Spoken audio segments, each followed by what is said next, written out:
अहमद साहब, अभी ये इस पर इत्मीनान बख्श काम हो रहा है इन पॉलिसीज़ पर, इन इंसेंटिव्स पर कि प्राइवेट सेक्टर को इंसेंटिवाइज़ किया जाए और उसकी दिलचस्पी को इसमें बढ़ाया जाए। चूँकि हम मालदीव को देखते हैं कि उन्होंने कैसे अपने बीच टूरिज़्म को फ़रोग देकर अपनी इकॉनमी को बेहतर किया, पर कैपिटा इनकम अपनी बढ़ाई। फ़िशिंग हमारी अंडर यूटिलाइज, अभी आपने खुद ही फिगर्स कोट किए कि 4 से 5 अरब डॉलर का इसमें पोटेंशियल है। फिर उसके बाद जो फ्रेट की मद में हम जो चार्जेस पे करते हैं इम्पोर्ट्स और एक्सपोर्ट्स पर, वो भी एक मोहतात अंदाजे के मुताबिक 5 से 6 अरब डॉलर हम सिर्फ किराए की मद में अदा कर देते हैं, चाहे वो इम्पोर्ट्स हों या एक्सपोर्ट्स हों। अगर वो हमारे अपने एक्टिव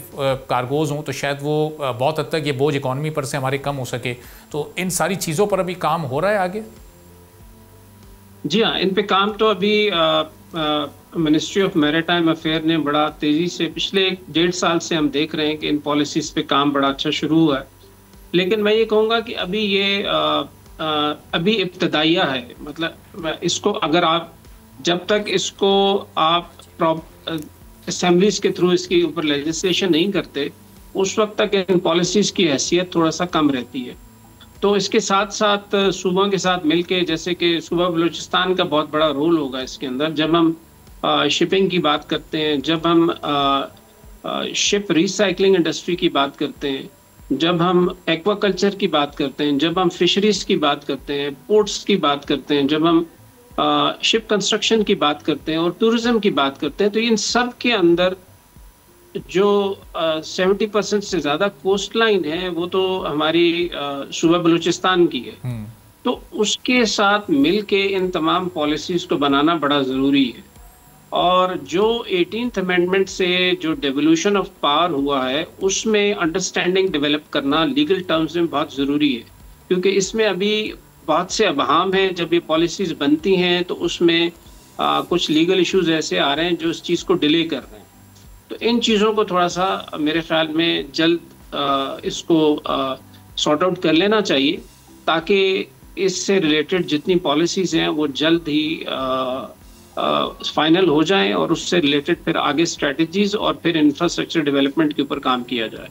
सही। तो सर, जो पहले अहमद साहब जो इसमें लैगिंग रही है उसका इदराक अब बेहतर तौर पर हो चुका है हमारी हुकूमत को या पॉलिसी साज इदारों को, या 2020 को जिस तरह ब्लू इकॉनमी का साल करार दिया गया, लेकिन कोविड का एक अनफॉर्चुनेट एक पूरी आफत ने पूरी दुनिया को लपेट में लिया, तो उसके बाद अब किसी और साल को ब्लू इकॉनमी का साल कंसीडर करके और उस एक साल में इस पर ज़्यादा फोकस करने की कोई तजवीज़, ऐसी कोई सजेशन इस वक्त ज़ेरे गौर है, या जो काम इस वक्त चल रहा है उससे आपको भी इत्मीनान है कि हाँ बेहतर अंदाज से हम दुरुस्त सिमत में आगे बढ़ रहे हैं? जी अरबाब साहब, सम तो दुरुस्त है, मैं इसकी गवाही दे सकता हूँ, लेकिन इत्मीनान यकीनी तौर पे इत्मीनान बख्श अभी सिचुएशन नहीं है। तो मेरे हिसाब से तो अभी अगले 5 से 10 साल तो हमें हर साल ही जो है ना वो